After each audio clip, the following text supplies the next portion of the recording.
Lord.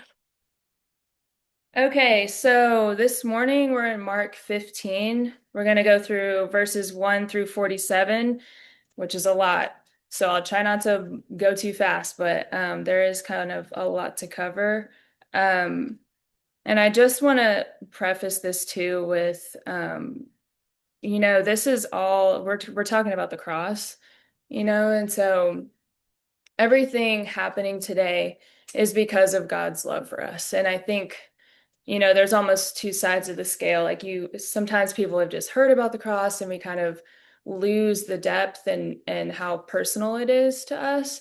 And then sometimes it's just hard for us to even fathom, kind of like with our tiny little human brains, it's hard for us to understand um, kind of how personal and the depth of his love for us. And we really do, like I was praying, that's really been my prayer, just that the Holy Spirit would just show us his heart. And we always want to pray that even before you do devos or even approach the word, no matter where you're at, always want to ask the Spirit to come and to open our eyes. So, just to kind of set the scene, we've been in the Gospel of Mark, we've been following the Lord's ministry. Everything has kind of been moving towards this moment. This is kind of the peak. And I also wanted to touch on the fact that the Lord has been trying to prepare the disciples for this. I don't know if you remember this, but back in Mark 9, there's a part where he's like, okay, I'm going to come to Jerusalem.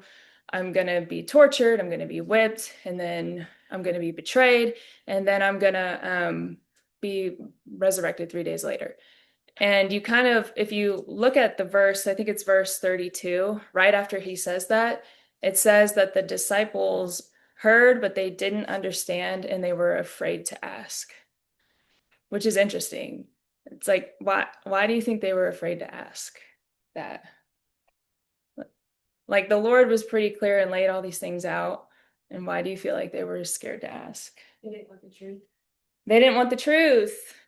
I think that's real. Like sometimes, and especially if they're hearing they love the Lord, they've been following him, they've been with him for like 3 years now, and they're hearing he's going to suffer.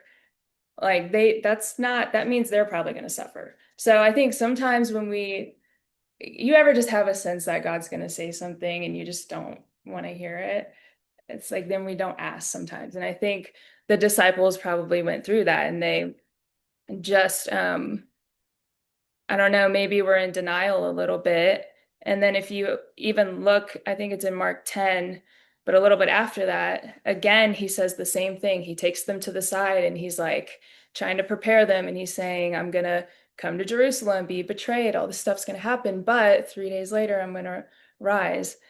And I don't know if you remember this, but it was funny to me. Then, right after he says that, James and John come up and they're like, okay, cool. So, what about our place? Can you do us a favor? Can we sit on your right side and your left side? And you almost want to be like, did you hear what he said? Like, he's talking about going and suffering and all this stuff.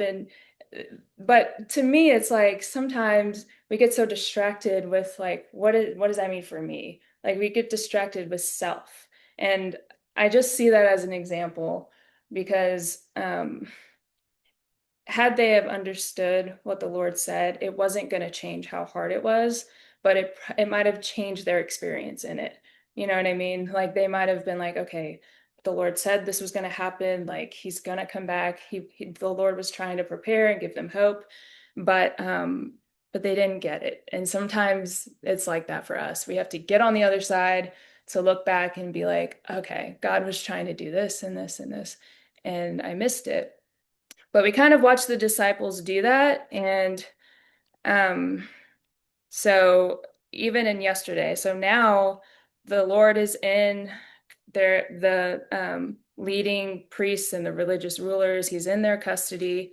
And yesterday we watched Peter's failure, his denial of the Lord. And let me just start in verse 1 for today. So it's Mark 15, verse 1. It says, very early in the morning, the leading priests, the elders, and the teachers of religious law, the entire high council met to discuss their next step. They bound Jesus, they led him away, and they took him to Pilate, the Roman governor. Pilate asked Jesus, "Are you the king of the Jews?" And Jesus replied, "You have said it."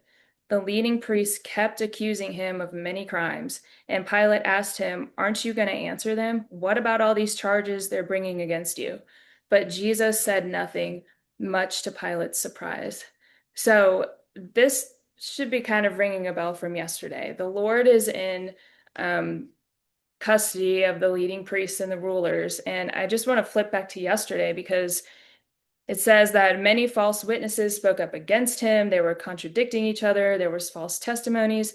And even the high priest yesterday said, "Aren't you going to answer for this? Like, what do you have to say for yourself?" And the Lord was silent and didn't reply.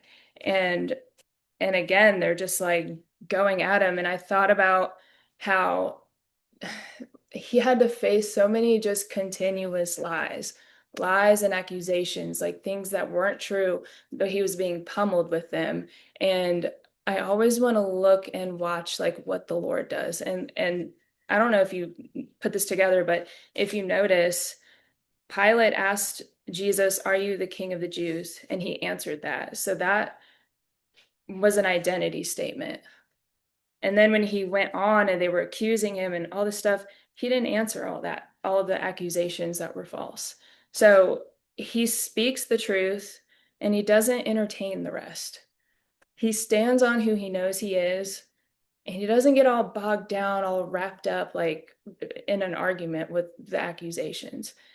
And I think that's a good example for us. And in John 8, there's a section where the Lord actually is debating with the Pharisees and the high priest, because he did do that. Like there was a time for that, and he knew that. It wasn't right now, but in John 8, he was. And there's a verse in there where the Lord is answering them, and he says, "I know where I came from, and I know where I'm going." That is, man, if we could all just like, if you just were confident in where you came from and who you belong to and where you're going, can you imagine like you how unshakable you'd be, right? Like the Lord just has that confidence, and it's not arrogance. It's not like this false like sense of knowing, but it's like God can really do that. Like give us a firm standing on who we are, standing in our identity, and when all the lies come, because they do, we don't have to get shaken by that. And I love just watching how he doesn't get all wrapped up. And even yesterday, when the high priest was asking him all this stuff, and then he comes and he says, "Are you the Messiah, the Son of the Blessed One?" And that's when he answered, he said, "I am. And you will see the Son of Man seated in the place of power at God's right hand and coming on the clouds of heaven." So again, he's like, "I am. I know who I am, and I know where I'm going." And we want to have that, and we can get that. Like the Lord can really speak that into us. I thought about Revelations 12:10 specifically, just because kind of breaks down the enemy, right? Because when we get pummeled by lies, you can know that the enemy is involved with that. And Revelation, I know, can be intimidating and kind of a lot, but there's also a lot of hope in it.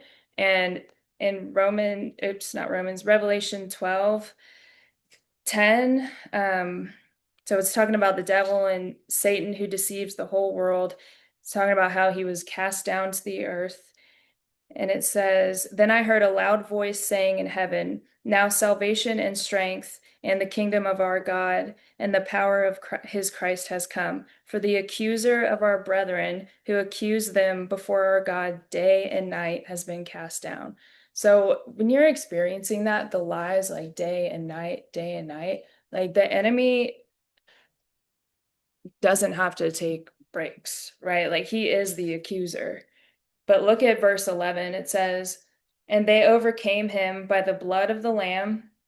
That's what we're going to read about today. "The blood of the Lamb and the word of their testimony, and they did not love their lives to the death." There's so much in there. Like, we don't have to get bogged down with all the accusations.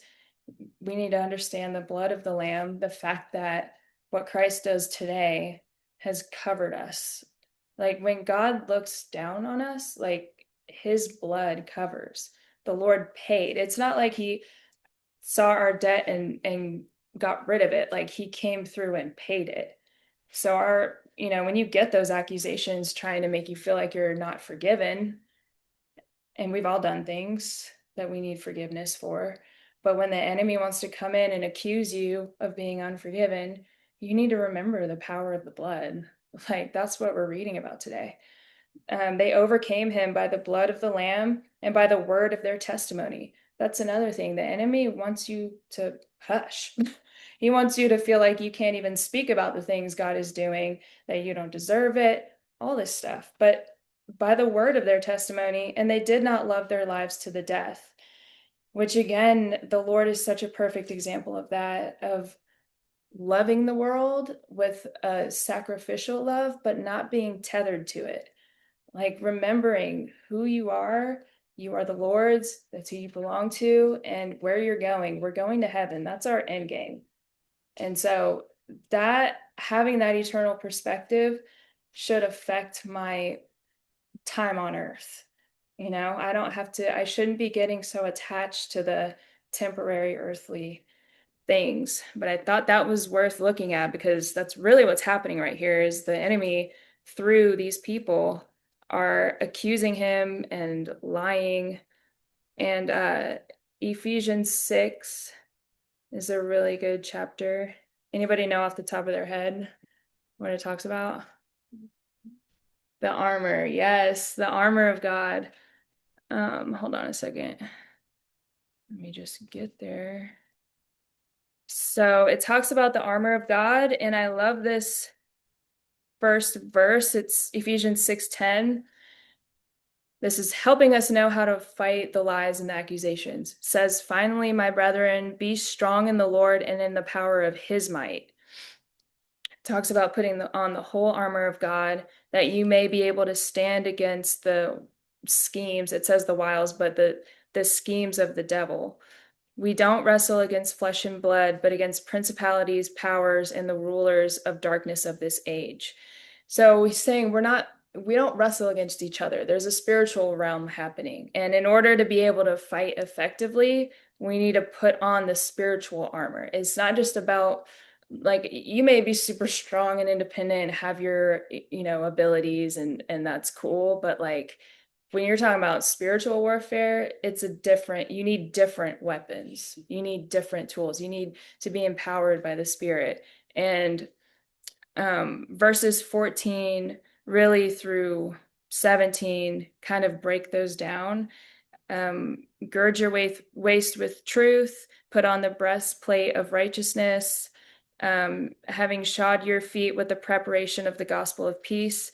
And verse 16, taking the shield of faith, with which you will be able to quench all the fiery darts of the wicked one. You know what it means with fiery darts, right? When you're just like, you're trying to be in church and all of a sudden your mind is somewhere it should not be. That's okay. That's a fiery dart. And it's crazy because the enemy really, sometimes he can just put something little in there and our flesh just takes it the rest of the way. Like we can't blame everything on the enemy. I think our flesh, our enemy knows how to work with our flesh and our ungodly desires and our fears and our doubts. And he knows how to just shoot that little thing in your brain, and we just end up taking it and going, getting distracted and functioning out of fear. And so it says here, like Paul is talking about taking the shield of faith. And who knows what's our offense? Like those are all defensive things, but how do we fight the actual lies? The word. And it says here to take the helmet of salvation and the sword of the Spirit, which is the word of God, praying always. And when you translate that, the word of God, it's the word Rhema, Rhema, and it means his spoken word. It's the same word that is in Romans 10:17, where it says faith comes by hearing and hearing the word of God. It's hearing him speak his word to you. So, it's important, like, and I think too, when I think about continuous lies. Sometimes it's hard to tell like what's a lie and what's the truth, because the enemy knows how to put a little bit of truth. Like, there's a little bit of truth in the lies, right? And so it can be confusing to know what the difference is. But the more familiar I am with the truth, the quicker I can discern a lie. I'll say that one more time. The more familiar I am with the truth, the quicker I can discern a lie. And Emily used to always give this example, but I think it's a good picture of bank tellers.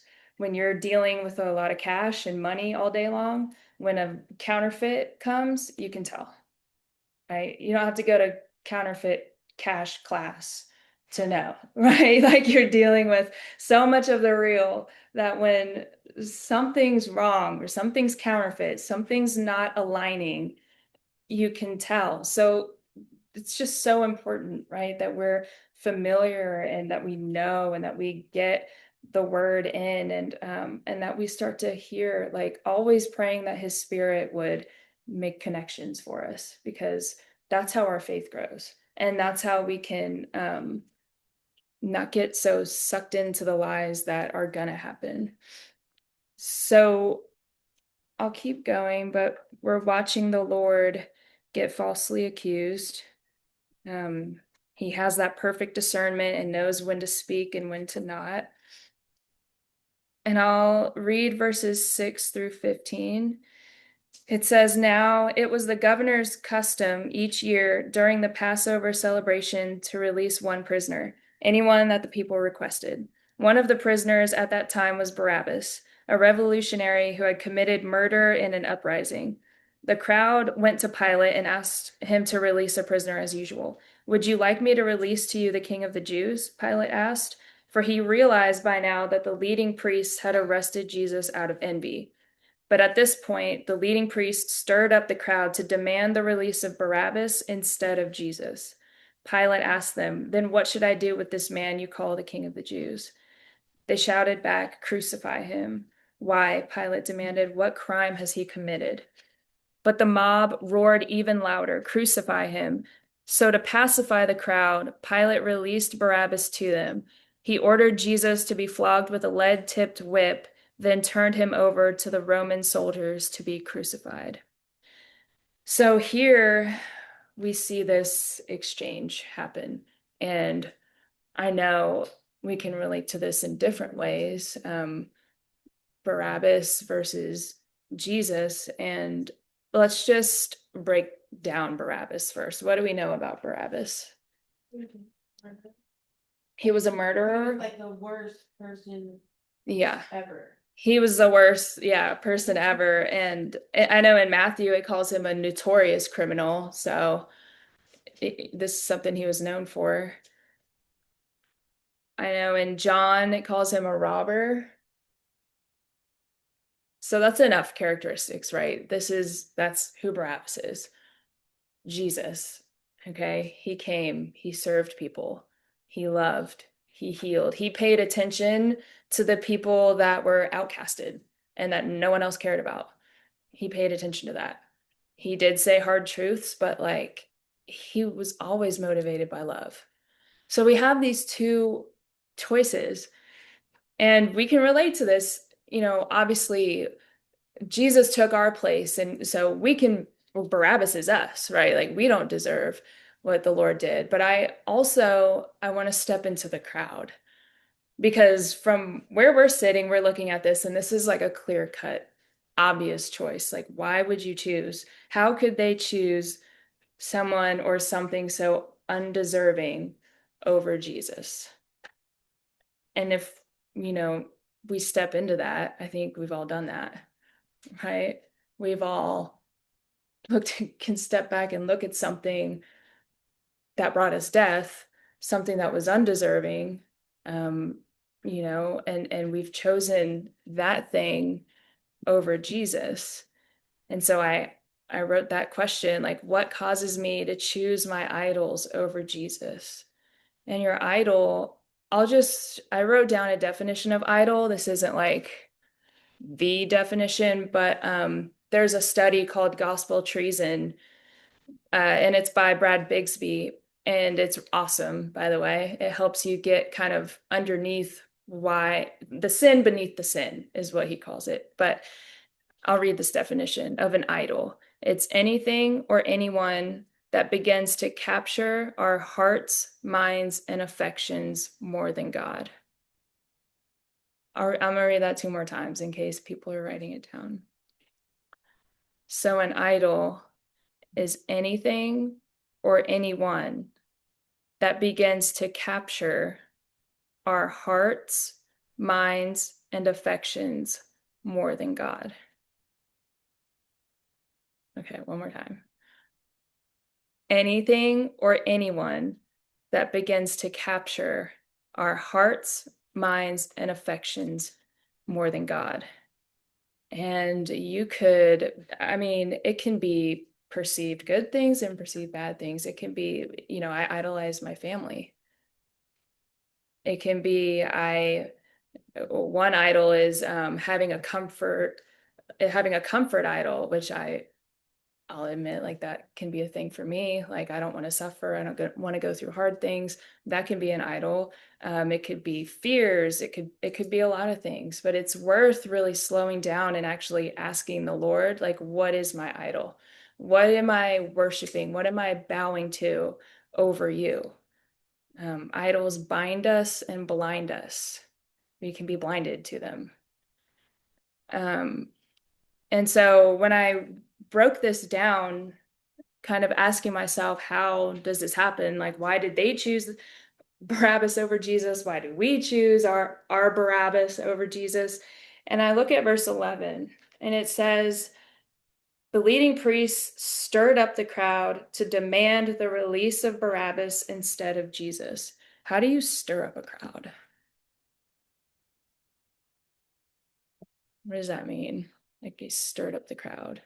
I can just visualize this. I thought about them running around and they're perpetuating lies, right? And you know that mob mentality anyway. Like, sometimes you just get it started and then people are screaming and they don't even know why they're screaming what they're screaming.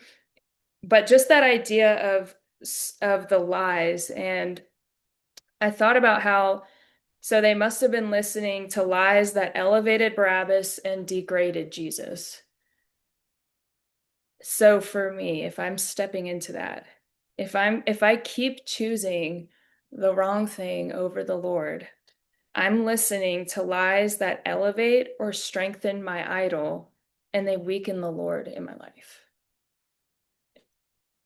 If I'm listening to lies, like if I'm choosing my idol over the Lord, there are lies that I'm listening to that elevate and strengthen my idol and they weaken the Lord in my life. And um, it can be fear-based, even like choosing fear. It can be a lot of different things. And so I wrote down a couple questions. What am I listening to that is stirring up my unbelief? Because there's something underneath that I'm not believing about the Lord. Maybe it's that I don't think he will come through for me. I don't think he can. And maybe it's like I will never be free of this. I can't see past it. There's something underneath. And another question that could help is, what is pulling me away from going to him? And I thought about how, even in here with the mob and the crowd and just how demanding and chaotic in nature this is. And that can be like that for us, like in our hearts and our minds. Sometimes everything just feels so demanding and chaotic until you give into it. And, it's a battle. It's a battle to turn from something and turn to the Lord. Like when you're turning away from that thing you've always bowed to, you always give into just to make it shut up or whatever. It's a battle to deny that and to start turning to the Lord. Um, and I wrote down, you got to investigate where your thoughts are coming from. The flesh tends to be demanding and chaotic and push, push, push, push. Don't slow down, don't think. but the nature of the spirit is so opposite to that. The spirit is like, slow down. Let's write it out. Get it out. Get it out on paper. Have someone you can trust and talk to and pray with, that you get it out of your head, because we can't do this kind of work on our own. Like, we need the Lord and we need people. And in order to bring people, you're going to have to trust. Like, you're going to have to trust and get real and get honest, and writing it out, I think, helps. I know that helped me in the beginning. I didn't even know how to decipher what was a lie, what was truth.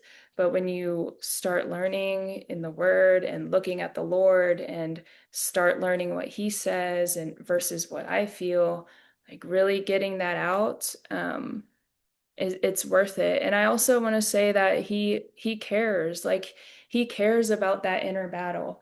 He cares about the inner dialogue, the struggle. Like, I think about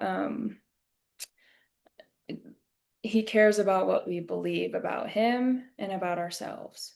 And I just think about like bullying, because the enemy is such a bully, right? And I actually hate, like, bullying makes me so mad. I watched this documentary recently. It's called The Unknown Caller, and it was so infuriating. I won't waste time on it, but basically this girl was getting bullied through texting, and it was like constant every day for like extended period of time. And it was saying like this person was saying horrible things to her, telling her to kill herself, and like she was ugly and that she's stupid, and that her relationship was stupid, she'll never be good enough, like everything, tearing her apart. And I think about your kids, if you have kids, or the people you care about, like your sisters, your best friend. If there was somebody like bullying them, speaking to them like that, you would stop it. You would put a stop to it. And so, if you take that passion that you have for the people you love the most, God has more passion than that for you and for the people you care about. And so, when you're going through that battle, like, he cares, like, it matters. It matters to him what you believe about him. Can you imagine if your kids, like, your loved ones, the people who matter the most, if someone was in their ear and they started turning them against you, and everything that you've proven, you've taken care of them, you've loved them, you've showed up for them, but someone was getting in their ear and changing, and they started distrusting you, like, the way you would feel about that, like, the Lord cares about the lies that the enemy is pummeling you with. And I think he just wants, I don't know. I was really praying and I just really thought about that, like his heart for us, and that he wants to enter into that battle with us. Like, he cares about the people we care about, and he cares about just the lies and the dialogue. Like, sometimes we bully ourselves. It's like people have told us certain things about ourselves, and then we keep like repeating them to ourselves. And I think that hurts the Lord. And I could just see him wanting to enter into that and help us have freedom from that. And yeah, I just wrote down, we should let the Lord reveal areas of unbelief that fuel our disobedience or our unwillingness to come to him. So I'll just read that one more time. Let the Lord reveal areas of unbelief that either fuel our disobedience or our unwillingness to come to him. And that's part of how the Lord kind of gets us out of denial and into reality. And I know that's just a work that we need his help with. And as I was kind of thinking about the crowd and like, what would the lies be that they would believe about Barabbas over the Lord? And I thought about how the Jews wanted political freedom. Like, it says Barabbas was a revolutionary, and that there was some kind of uprising against the Roman government. And the Jews kind of wanted that. Like, they wanted freedom from Rome, and they wanted their um kind of their external situation to be different. But the Lord really didn't come for that here. Like he came to spiritually set people free, right? From lies to truth, from even religion to relationship. Like he didn't come at this time to free them politically. And a lot of people didn't like that. Like, so, what happens when he doesn't meet my expectations? It's just a question. And I have to check my expectations a lot too. So, what happens when he doesn't meet my expectations? Do I examine my expectations or do I run back to my idol?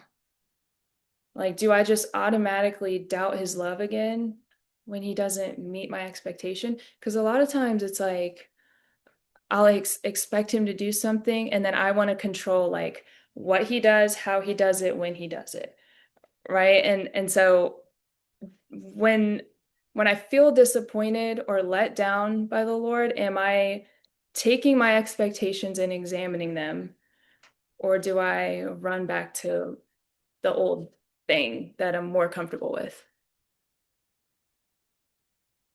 It's easy to kind of doubt his heart when we don't see his hand moving the way we want him to. And we forget that everything he does is motivated by love. And, um, it's why it's so important in the word. Like, I want to learn his heart and his character because even the word says he's the same. In Hebrews, it says Jesus is the same yesterday, today, and tomorrow. I'm not. Other people aren't. Like our feelings are fickle. Other people's feelings are fickle. People can try to you know, even unintentionally, right? We can always trust the Lord. He is unchanging, he is the same. And when he doesn't meet my expectations, I need to re-examine my expectations. And yeah, just the importance of looking for those areas of unbelief underneath, like really letting him help you see that, working through that with somebody. And I also wrote, surrender is always better. I've never regretted inviting the Lord into my wrestle when I'm on the side of freedom. Like, I've never regretted the times that I've surrendered something to the Lord, even when it's a battle, even when it looks messy, even when I'm kicking and screaming through it and I have to, like, even when it hurts.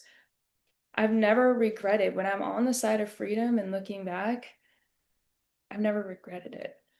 And, the God has freed me from a lot of things. And I don't say freedom as in like, totally conquered everything, never going to have a temptation again. Like, but there are things that used to be a struggle daily that I don't think about, I can be around. I'm not longing for like nicotine, weed, drugs, alcohol, even socially. Like, there's a lot of things. And then you can get to the heart stuff, like unforgiveness and bitterness.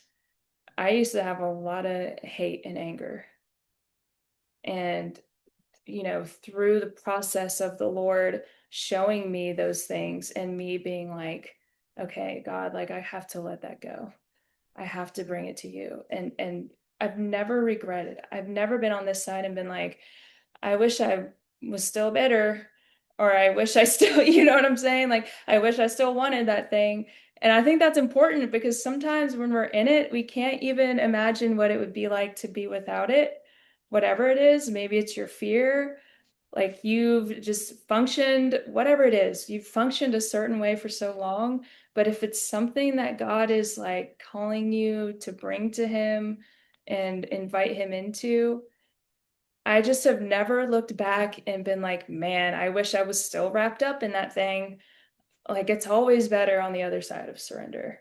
Because you can't do it without walking with the Lord to help Him, for Him to help you do that. Um, okay, I want to keep going. So the crowd is demanding the release of Barabbas. We see Pilate kind of try to reason, which is always just a fail, right? Trying to reason with the flesh and just demands and unbelief. He kind of fails. And to pacify the crowd, he releases Barabbas to them. He orders Jesus to be flogged with a lead-tipped whip, and then he turned him over to the Roman soldiers to be crucified. I'm going to read verses 16 kind of down. The soldiers took Jesus into the courtyard of the governor's headquarters, called the Praetorium, and called out the entire regiment. They dressed him in a purple robe, and they wove thorn branches into a crown and put it on his head. They saluted him and taunted, "Hail, King of the Jews!" And they struck him on the head with a reed stick, spit on him, dropped to their knees in mock worship. When they were finally tired of mocking him, they took off the purple robe and put his own clothes on him again, and then they led him away to be crucified. And this is all, I mean, this is the Lord, right? And I think from maybe an outside point of view, maybe it probably looked like he was helpless, like he had lost control. This isn't what a carnal mind would see as a king, okay? But this is where the difference between having an earthly perspective and a eternal perspective, a heaven perspective, because this is strength. Like the Lord at any moment could have snapped his fingers and completely annihilated everybody involved, right? The Lord never, he was, had all authority, all power. He was completely capable of stopping this abuse from happening. But it was love, right? It was his love. It was his sacrificial love for us that he allowed this to happen to him.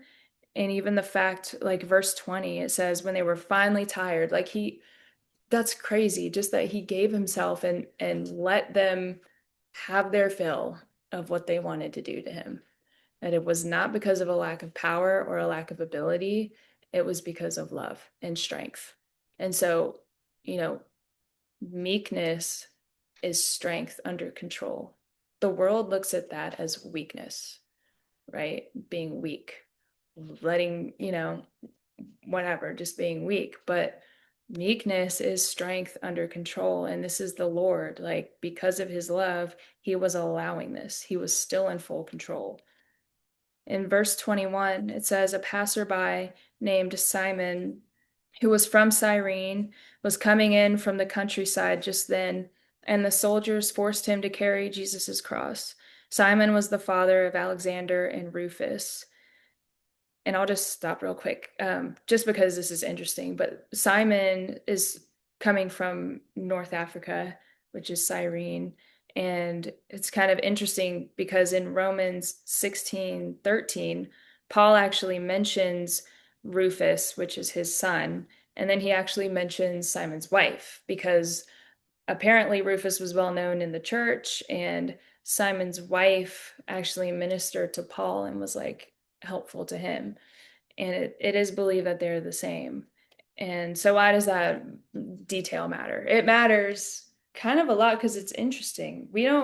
The scripture doesn't say where Simon's heart was at this time, but if a Roman soldier told you to do something, you did it. And it does say that he was forced. So he was kind of forced to come alongside the Lord in his suffering and help him, which speaks to the Lord's physical exhaustion in this moment. But, um, you know, I just don't think it's a stretch to say that this probably affected him, helping the Lord carry the cross. He might have been forced, but in the process, something probably happened in his heart, and there was a ripple effect. Like his family, like his son was well known in the church, his wife ministered to Paul, and so just the ripple effect of a heart change in a family can be big. And Philippians 3 is an awesome section. It's just Paul talking about um, going through suffering. And in Philippians 3:7, he says, I once thought, okay, so just really quick, he's kind of giving his credentials. He's saying, I was a member of the tribe of Benjamin. I was a Pharisee. I demanded the strictest obedience to the law. He's giving his credentials, all of his ability. He was zealous for the church. And then verse 7 says, I once thought these things were valuable, but now I consider them worthless because of what Christ has done. And that's Paul saying, like, it was worthless. Like, whatever is of me, it doesn't even matter. It says in verse 8, yes, everything else is worthless when compared to the infinite value of knowing Christ Jesus my Lord. For his sake, I've disregarded everything else, counting it all as garbage so I could gain Christ and become one with him. And he says, I want to know Christ and experience the mighty power that raised him from the dead. I want to suffer with him, sharing in his death. And just the importance, like, I just love that switch, the priority switch, where everything that he was proud of about himself, once he came to know the Lord, he was like, it doesn't even matter. Like, all that matters is Christ and what Christ has done. And even the suffering, like, that's what I thought about, because Simon had to walk through the Lord's suffering with him, and that did something. And Paul says the same thing, like, when you go through suffering with the Lord, I can even relate that to, like, when you go through something with someone, like, when you have like a friendship and you go through things together and you're like encouraging each other in it, you come out stronger, right? You come out with a different bond. When I do that with the Lord and I link up with him in my hard times and I push and I lean into him, you can come out closer to him through that. And so just thinking about that ripple effect of faith that can happen in a life. And in verse 22, it says they brought Jesus to a place called Golgotha, which means place of the skull. They offered him wine drugged with myrrh, but he refused it. Then the soldiers nailed him to the cross. They divided his clothes and threw dice to decide who would get each piece. It was 9 o'clock in the morning when they crucified him. A sign announced the charge against him. It read, "The King of the Jews." Two revolutionaries were crucified with him, one on his right and one on his left. And if you read Psalm 22 and kind of put that up against what we're reading, it's such a direct prophecy. It's David wrote it when he was going through one of his low lows, and it was actually a prophecy of the future. And I think it's like in one day, it was either 27 or 28 prophecies were fulfilled by Jesus in this one day. And then if you prophecy is cool because it'll increase your faith. But if you look at, even there were like hundreds, if you look at the Lord's whole life, there was hundreds of prophecies, and the statistics are crazy. I looked up the number, but it's like a ridiculous amount. Like, it really would be interesting to do a study on that because it'll increase your faith. But in Psalm 22 specifically talks about his clothes being divided, throwing dice to who would get it. And in verse 29, it says the people passing by still shouted abuse, shaking their heads in mockery. "Look at you now," they yelled at him. "You said you were going to destroy the temple and rebuild it in 3 days. Well, then save yourself and come down from the cross." The leading priests and teachers of religious law also mocked Jesus. He saved others, they scoffed, but he can't save himself. Let this Messiah, this King of Israel, come down from the cross so we can see it and believe him. Even the men who were crucified with Jesus ridiculed him. So even still, like, the mocking, right? And does anybody know what he was talking about? Like, they keep bringing this up about the temple. You said you were going to destroy the temple and rebuild it. He was, In Numbers.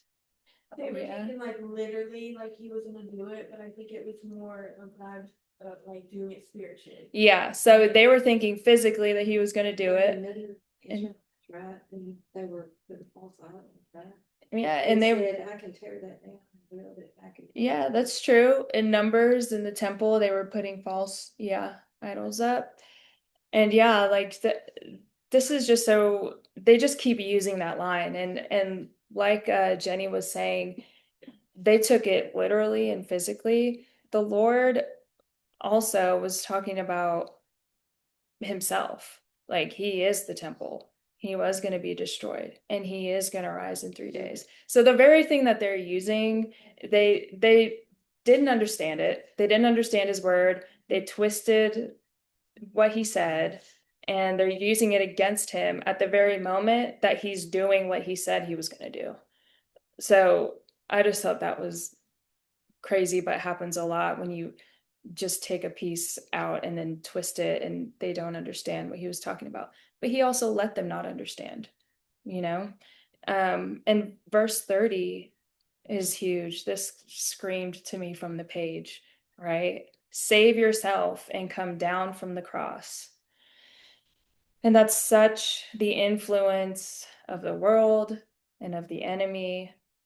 Save yourself, put yourself first. Don't do that hard thing God is telling you to do. But what is the Lord's message? The Lord's message is the opposite of that, right? God says that life comes through denying yourself and picking up your cross.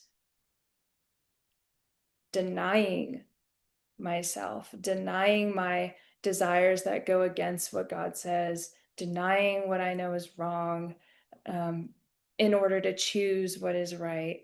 That is where true life and surrender is. But it's so typical of the enemy and of the world, like the deception to save yourself. Why should you have to struggle? Why should you have to do that hard thing? Like, why would God make you do that? Like, go back to the garden, the way that the serpent deceived Eve. He didn't come as like, they weren't freaked out. Like, he came slow and subtle and sneaky and non threatening, right? But the message is save yourself, come down from the cross. You shouldn't have to do all that. But we want to reject that. Like, that's not what the Christian life looks like. And the Lord really doesn't like fluff this. Like, I don't like the Lord wasn't into like selling Christianity as some kind of like feel good button. There is sacrifice involved. It's worth it because there's life that comes from it. There's actual fruit from the Spirit, joy, peace, patience, kindness, like all the things that we actually really want, right? That's what comes from denying yourself and picking up your cross and making the sacrifices that God says. What's produced is life. But the world says the opposite, right? It wants you to have that tunnel vision and to get stuck. And verse 31 I thought was ironic too, because they're right. They said he saved others, but he can't save himself. And yeah, in order to save us, he couldn't save himself. There was a choice he had to make. It couldn't be both. And that's where I thought about 1 John 4:19, as it says, we love him because he first loved us. He had already chosen you way before this point. And we all want to be chosen. Like you may deny that, but when someone chooses you over and over, it's like sweet. Like that's that sacrificial love that we kind of all want deep down.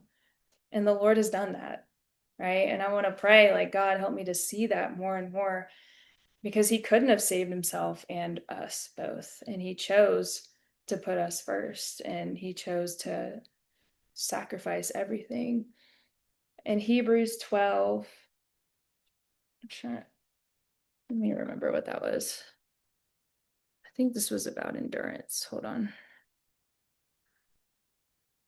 Hebrews 12, 1 and 2.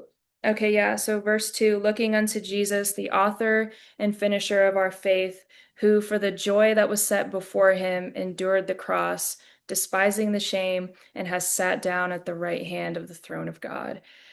So he looked for the joy. What was the joy? Like, what joy was going to come from him enduring the cross?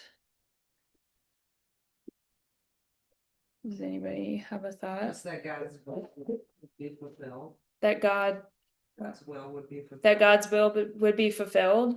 Yeah, that brings joy. Eternity. Eternity. Yep. We are the joy that We we are will the be with joy. him in heaven. Yeah. Yes. Thank you. Yeah, that's what I was thinking. It's you. It's us. It's us being able to be with him in eternity. Um, that was the joy. That's how he endured and kept moving forward with this. Okay, let me keep going. So verse 33, at noon, darkness fell across the whole land until 3 o'clock. Then at 3 o'clock, Jesus called out with a loud voice, Eloi, Eloi, lema sabachthani, which means, my God, why have you abandoned me? And if you translate that, also it means, why am I left alone? And some of the bystanders misunderstood and thought he was calling for the prophet Elijah. One of them ran and filled a sponge with sour wine, holding it up to him on a reed stick so he could drink. Wait, he said, let's see whether Elijah comes to take him down. Jesus uttered another loud cry and breathed his last, and the curtain in the sanctuary of the temple was torn in two from top to bottom. And so again, if you go to Psalm 22, it really gives some insight into this, but there was a spiritual transaction that took place here. He says, my God, why have you abandoned me? Why am I left alone? And not only did he physically suffer for us, but there was a spiritual transaction taking place. At some point before his death and before the curtain was torn, he paid for our debt, like spiritually. I don't even know what that looks like, but it had to be paid and for the whole world. So we don't even know what that spiritually even looked like for him, but he took God's wrath and judgment upon himself on the cross for us. And some people don't like this, but his blood covers past, present, and future sins. That's what the word says. And so obviously we don't want to take advantage of that. Like I don't that doesn't get to be a blank check. And the word talks about that too. Like understanding that should change the way that I'm living, progressively. We're not perfect, but that is the truth. Like his blood covered it covers our sin. It paid for it. It's not there. And verse 38 was a statement. Like this veil, I think it said, I wrote it down. So the point of it was to separate the Holy of Holies from the holy. And so there was a separation, and God's presence was in the Holy of Holies, and you couldn't just go in there. Like there was a separation. Um, the it was so thick, it would have taken 20 teams of oxen to tear. It took hundreds of priests to move. It was God. Like, there's just no explanation for that. God was making a statement, ripping it from the top to the bottom. And this is where we can read Hebrews 4:16, because this is why. Like, this was the purpose of him removing that barrier so we could come directly to him. Hebrews 4:16. I think I handed it out, right? Okay. Hey, Hi. let us therefore come boldly onto the throne of grace that we may obtain mercy and find grace to help in time of need. Yes, thank you. I love that verse. That's why God did this, so we could come boldly to his throne, so we can obtain mercy and grace in time of need. Grace, okay, so mercy, let me do mercy first, is not getting what I actually deserve. Like I've sinned, right? And mercy is me not getting what I deserve for that. Grace is getting it's like God's grace is the gift that we don't deserve. So getting what we don't deserve. And grace is also divine help. Like he gives me divine help. So that's just his heart here. That's his statement. He did all of this. He sacrificed everything. He walked through all of this so that there would be nothing in between us, so that I can go to him when I'm struggling and I can know that he hears me and he's listening. I can trust that he's moving even if I don't see it. And sometimes it's good to pray for the discernment to see him move. Like, Lord, I am trying to trust you. I want to believe that you're listening. My eyes don't see it, but could you show me anyway? Like, show me. I want to see you. And those are good prayers, especially I know we talked about unbelief earlier, and it's not just about slapping a Bible verse on something. It's about really inviting the Lord in, asking him to increase your faith. Sometimes there's strongholds, right? Lies that I've believed for so long that they're a part of my brain, and sometimes you don't even see them. So it's even faith for you to say, Lord, there might be strongholds. I'm believing, show me. That's a prayer that lines up with his will. He wants you to see it. He wants you to see it so he can enter into that with you, bring you into freedom. But you know, it is important to identify lies, to learn the truth, and to replace those. Like that is important. That actually changes your neural pathways in your brain. If you to change your thinking, and like that does make a difference. I just think also it's important, like the unbelief underneath, and to just pray like, Lord, okay, I want to meditate on truth, but I want to learn, like, are there those strongholds that I'm not seeing? And is there unbelief? What are the lies I'm believing? Is it that I'm worthless, that I'm useless, that I'm helpless? Like, what are they? Are there lies about myself, and are there lies about you? Those are really good prayers to pray. Okay, I know we're done. Let me just read the rest. Verse 39, when the Roman officer who stood facing him saw how he had died, he exclaimed, this man truly was the Son of God.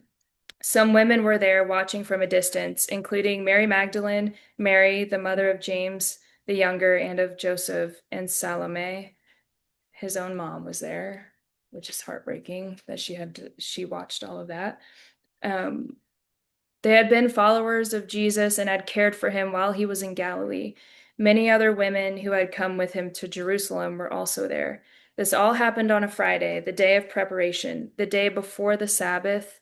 And as evening approached, Joseph of Arimathea took a risk, and he went to Pilate and asked for Jesus' body. Joseph was an honored member of the high council, and he was waiting for the kingdom of God to come. Pilate couldn't believe that Jesus was already dead, so he called for the Roman officer and asked if he had died yet. The officer confirmed that Jesus was dead, so Pilate told Joseph he could have the body. Joseph bought a long sheet of linen cloth. Then he took Jesus' body down from the cross, wrapped it in the cloth, and laid it in a tomb that had been carved out of the rock. Then he rolled a stone in front of the entrance. Mary Magdalene and Mary, the mother of Joseph, saw where Jesus' body was laid. So we see, I love that these women are named and that they followed him till the end, right? They were there supporting him. I think just the last thing I just want to end on is he's not in the tomb anymore, right? He's alive. That's what makes Christianity different than any other religion, any other hope. There's no dead prophet in the tomb. Okay, and we're going to get to the resurrection, which is where our hope is, which is why we can have, we can be excited about the future. There's no other religion that has an empty grave, that has an empty tomb. Also, with Christianity, God came to us. It's not about us earning and striving and reaching. God knew that was impossible. He made a way, he came to us, and then he ascended to heaven. And so just loving that and just thinking about the hope. And there's always the cross before the crown, and we're going to get to the resurrection, which is exciting. But yeah, I'm going to end. That's all. Oops, let me stop this.